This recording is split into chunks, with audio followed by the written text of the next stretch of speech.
Okay, just before I start, have you ever been in a situation where you volunteered for something and then wished you hadn't? Put your hand up if you do. Yeah, I feel like that just now. I've been praying that that the Lord will still my heart. You know, not completely, I mean.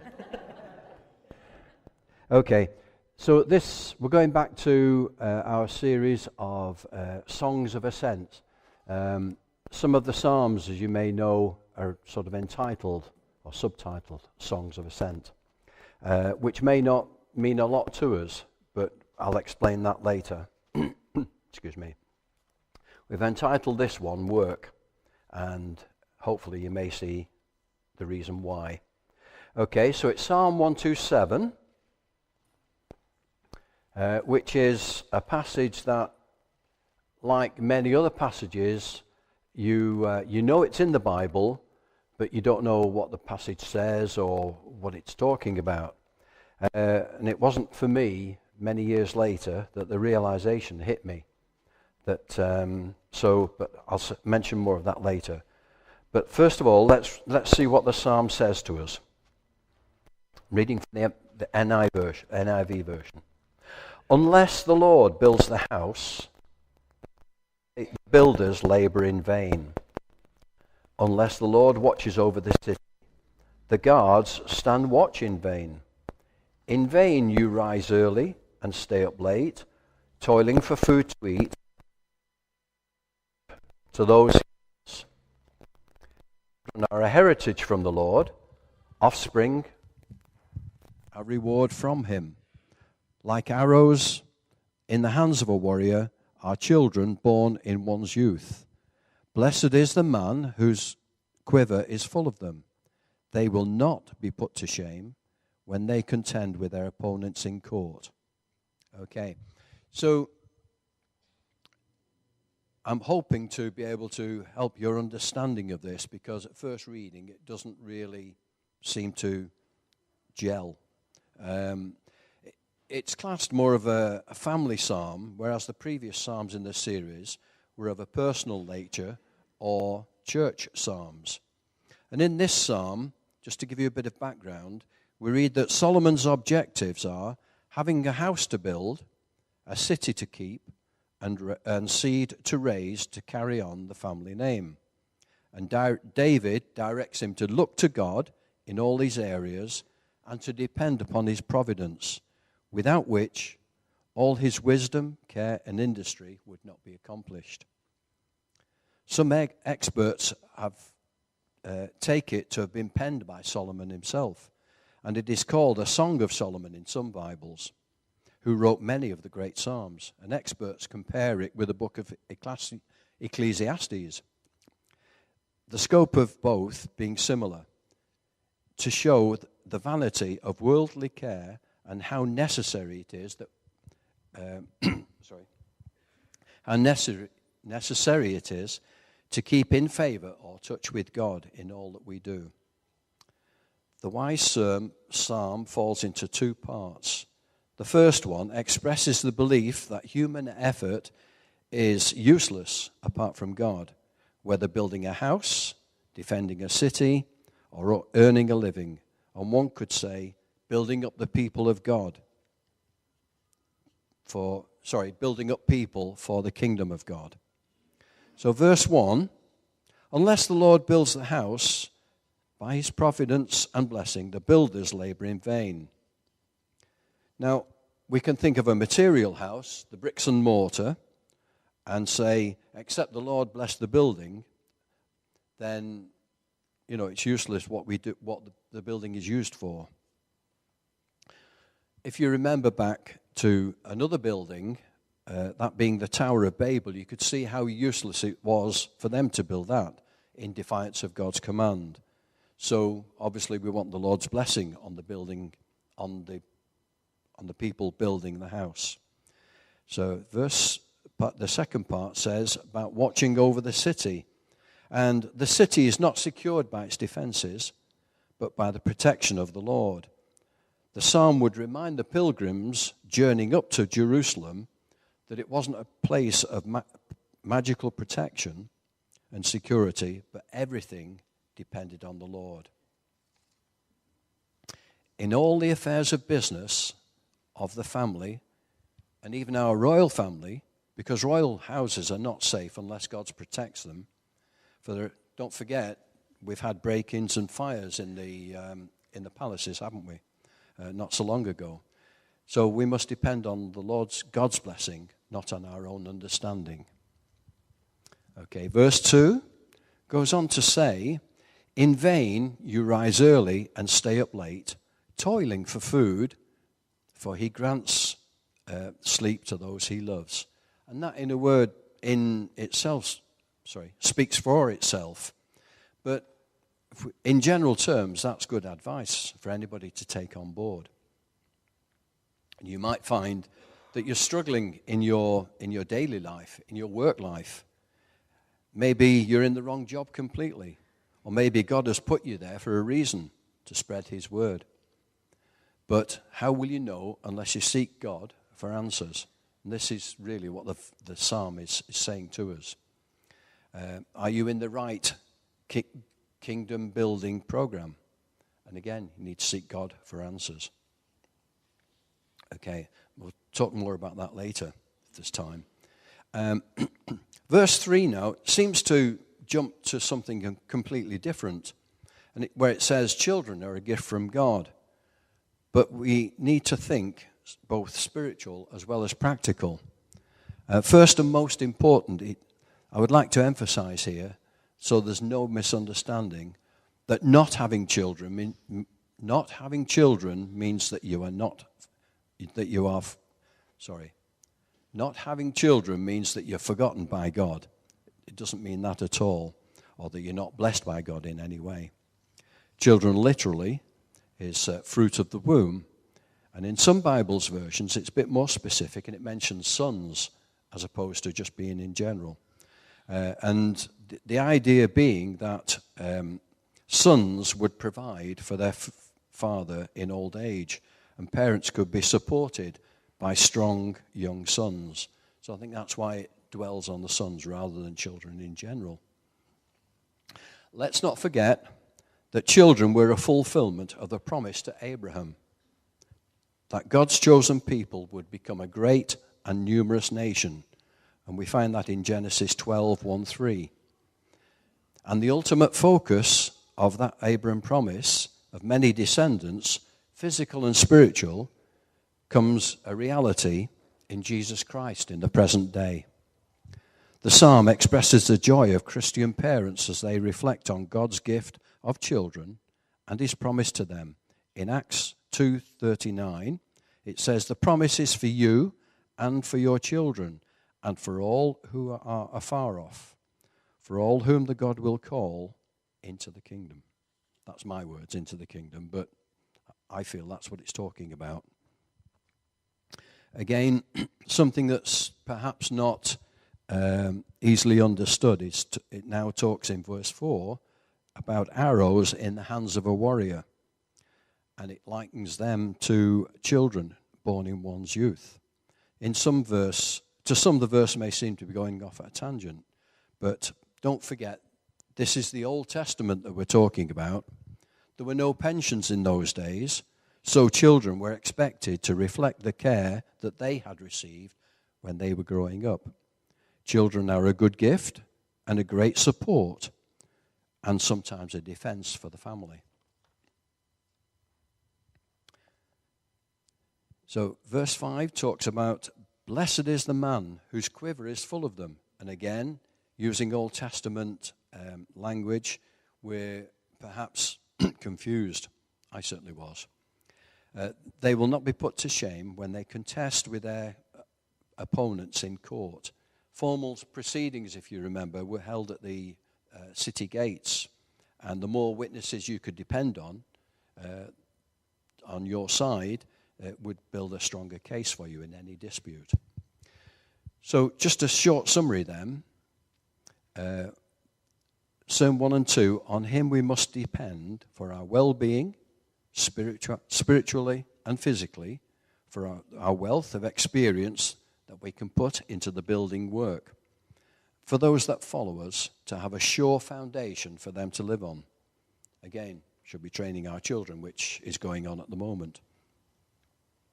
And then for heirs to leave them what has been built up to protect and promote the work of God's kingdom. In singing the psalm, we must have our eyes on God. We must have our eyes on God for success in all our undertakings. Someone once said recently, I want to try and picture this, it had a deep impact on me. Can you remember that when we're singing our worship to God, most of us are breathing in and out at the same time? As each one of us takes the breath that God has filled this place with. How is that for being a body together? How close can we be as a body when we're breathing God's air in and out at similar times, singing his praise? I thought that was wonderful, don't you? I was reminded of Psalm 133. Got to go to it, can't remember it offhand. How wonderful, how pleasant it is for God's people to live together in harmony. And it goes on to describe it. But again, just imagine that picture, that you're part of that body that's singing God's praise, breathing like just one big body. Isn't that wonderful? So that's how God views this building up. So I've done some research, and there are 230 references to building. I won't read them all now, but if you're taking notes, I won't read them all, but there's 1 Corinthians 3:16. That's 1 Corinthians 3, 9 to 17, to get the full context of it, if you're doing that for your house group. Ephesians 2, 9 to 21. Ephesians 4, 15 to 16. 1 Thessalonians 5, 11. And that says, encourage one another encourage one another and build each other up, just as in fact you are doing. And that's what we are doing when we come together like this. Another form of building are the relationships that we develop when people work and worship together. On that note, I want to share a picture that God gave what this series is about. As we've said, these psalms are grouped together, songs of ascent, as the children of Israel are going up to Jerusalem, to the temple. Now, I found that quite hard, but if you think about it, in today's world, as opposed to Bible times, we don't set out walking to the meeting and connecting with others and going in the same direction and beginning and sharing and talking about God while on that journey. I mean, just as a matter of interest, how many people do walk to church? Not many of us. Okay. So the rest of us are missing out on a beautiful opportunity. Think about this. People are gathering together. What has been happening in your life this week? How that Bible reading blessed me. And you're sharing this between one another. And how you've been able to share your testimony, maybe, the Lord's story in your life. And how God has met that need that you've been praying about, perhaps. How have we had a good harvest? When I say that, I'm thinking of souls, not just grain and produce. So you can imagine all this discussion going on as you're walking along. So perhaps let me finish. So by the time they arrive at the meeting, we're already thinking about God frame of mind, aren't we? In readiness to praise and thank him and share the praise with others, rather than commenting on about the weather, what the roads are like, or how busy the car park is, and then come in and then start thinking about God. So you can see that how, if we go back to the other picture, people are gathering together as they're approaching the building. So perhaps if we park down at the town hall and all walk in, how's that? We can experiment. Another way I can picture it is, imagine, put yourself in Jerusalem and you look towards Mount Hermon and it's had the snow on it, and the snow is like melting, forming small rivulets all over. And all those little streams are coming together and flowing into the River Jordan. Yeah? So you are all these little streams that have been on Mount Hermon. You're coming together to form a big river, and as the natural river washes down, it's washing nutrients to feed the lower ground. Although it's slightly wrong in as much that the Jordan flows into the Dead Sea, but forget that bit. But in essence, the river is flowing and feeding others. So how are we working together? Are we using our God-given and unique specialities to help build one another up, to be effective in the kingdom? Like encouraging the leadership and praying protection for them, welcoming newcomers and making them feel at home. Maybe ask about joining the welcoming team, encouraging or joining the children's workers, encouraging or joining the youth workers, encouraging and joining the Whitefield team as they build up the work there. Encourage the worship team, encourage the street cleaning team. When did you last think about the people who keep this place nice and clean and tidy? Not to mention many other activities that happen here. So then you'll understand why it's subtitled Work. Because let's face it, in reality, God's kingdom is hard work. There's a lot of spiritual blessings as well, but hard work is involved. So that's what we think of when we're thinking about God's kingdom. Okay, why did I volunteer to do this? Psalm 127 has been a life changer for me, and it goes back quite a while, because I'm getting on a bit now.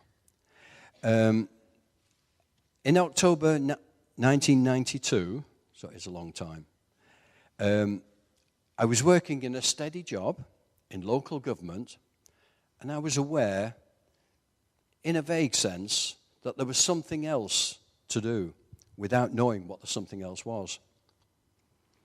I was in my 50th year, so the mathematicians will be able to work out.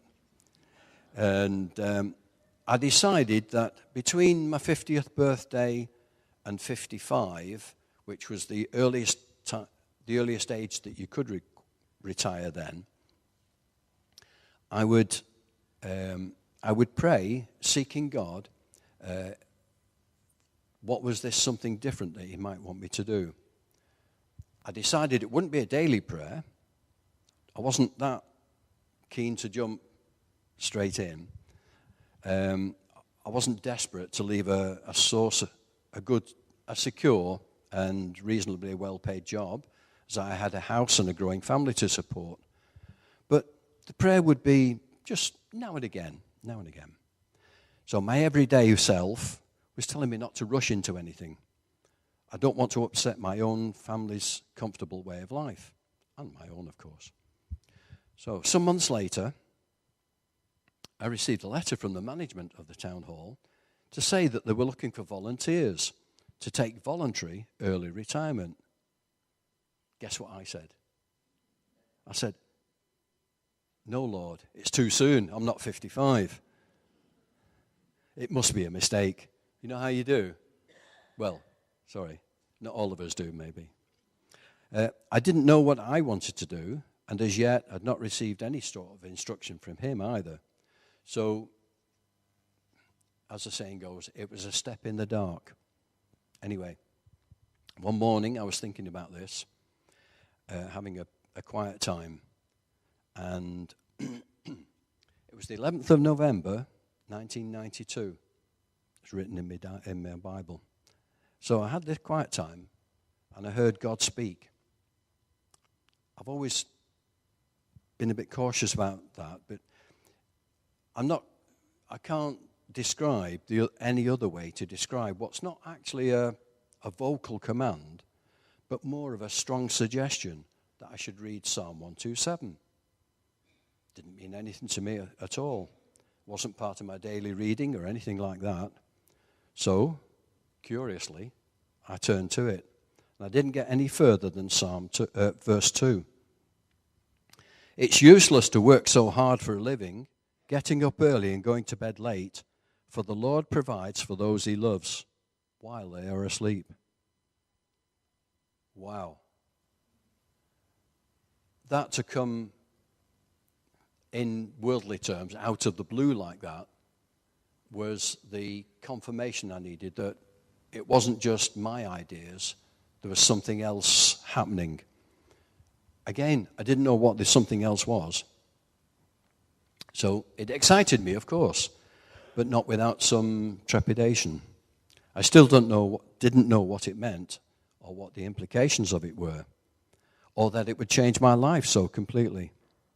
I discussed the situation with Wendy, and while not fully realizing what it would mean, she agreed that we go ahead, bless her. And she's been beside me all the time, faithfully encouraging me. So I went ahead with the retirement plan, and that was in April 93. I can look back now and say, oh yeah, confidently say God was in the plan. But when you're actually following that plan, one step at a time, you don't know what the next step's going to, then that's where your faith in God comes in. But I can say that God had planned it all. But it was a case of cautiously trusting him, a step of faith, as some would say. During the retirement program, they had advisors coming in saying how to cope with your finances and things like that. And they were giving free consultations. Do you know what their version said? It's financial foolishness to leave and not know what you're going to do. I can agree with them in a way, but then they didn't know about faith in God either. So, some months before this retirement plan had come about, I volunteered with John Ollis, who's no longer with us, but we'd heard about this group that were going to Albania for 3 weeks to do repairs at a hospital. So this trip, when I came back, I realized that it had broken me out of the going to work, going to bed, going to work, going to bed habit. So it was great, but it wasn't until much later that you appreciate that it is in God's plan. So back home after Albania, I found that nothing job-wise seems to have opened up. So I started making visits to the job centre. And during this time of waiting, quite frustrating really, because nothing seemed to be happening at all. And I'm beginning to wonder now, am I doing the right thing here? Anyway, there happened to be a break-in at the church office, and some damage was done. So with nothing else to do, I volunteered to help in doing the repairs and fixing things up. This gradually, just helping, and then from that, I was just helping in the office till a proper job came along. And then during that time, there was a big nationwide crusade. I think it was called a Gym Crusade, wasn't it? Jesus in Me. And it meant a lot of extra work in the office. And eventually, over the months and changing staff, this developed into a full-time job, still part-time, still voluntary. I was now doing administration, accounts, general office work, and other various things. Whenever I mentioned I'd not done anything like this before, or had any training for it, it was suggested, don't worry, it's just a learning curve. I heard that phrase repeated so many times that it became something of a catchphrase in those days. So, busy doing that. And then, about 1994, 95, I can't remember when we actually started, But plans to renovate the building were started. And as at one time, we used to be two separated buildings other than for a narrow corridor joining the two. So we made changes to the community hall and foyer and the kitchen, and the Link building, which is now Little Acorns and offices. So that took a couple of years, and again, I'm not quite sure how long it was, but we had a short rest, and then we went starting renovating this building here. Obviously, you can see that the talents were being used in a very practical way. I'm not saying that God will lead you in this way necessarily, but anyway. So we started renovating this because in the old days it used to have a sloping floor and hard church pews, and which wasn't very accessible for one thing, but it was very restricted in what we could do. So we even opened up what was a balcony up at the back there and made it into a separate room to be used. So I was just glad that the psalm said, unless the Lord builds the house, the builders labor in vain. But the only thing that does disappoint me, in Psalm 121, it talks about heirs to leave it to. And in hindsight, it would have been good during that time that we could have had some sort of training program for younger people to learn some of the trades that we were doing. But hey-ho. So there were many times when we thought that and felt that we were never finished. Long days, sometimes starting at 9 and finishing way after 9, in the summer anyway. And one night, I think we were still working on a roof, and we were using the reflection of the lights from the football ground to, try and finish off for the night. And then there was one musing activity that I do remember. Jill and Audrey we were moving, doing this roofing and moving slates up from where they'd been delivered. And Audrey and Jill were having a race to see how many, who could get the most going up this. Jill reckons that she got the most, but Audrey would disagree with that, I'm sure. But it was, as I say, it was a great time of fellowship. And it was a relief when it was, we could say it was all done. Although God's work is never finished, is it? So I'm stood up here now in awe of God that he's allowed me to be a physical part of building his kingdom in this way, providing facilities for other people to be able to come in and appreciate, and many other things that are going on in this building because of the changes that were made. So just a word of thanks to our wives and families who, while their other halves were here working at the church. And for me, I realized that God's plan for me had materialized in this way. So it was hard work, but knowing that you're working for God. So when this psalm came up, I thought, well, do I give it a miss? Let somebody else do it? And I thought, no, not really. God's been speaking to me through the psalm, and I just thought I would like to share it with you. So thank you, Lord. And thank you for listening so attentively. Thank you.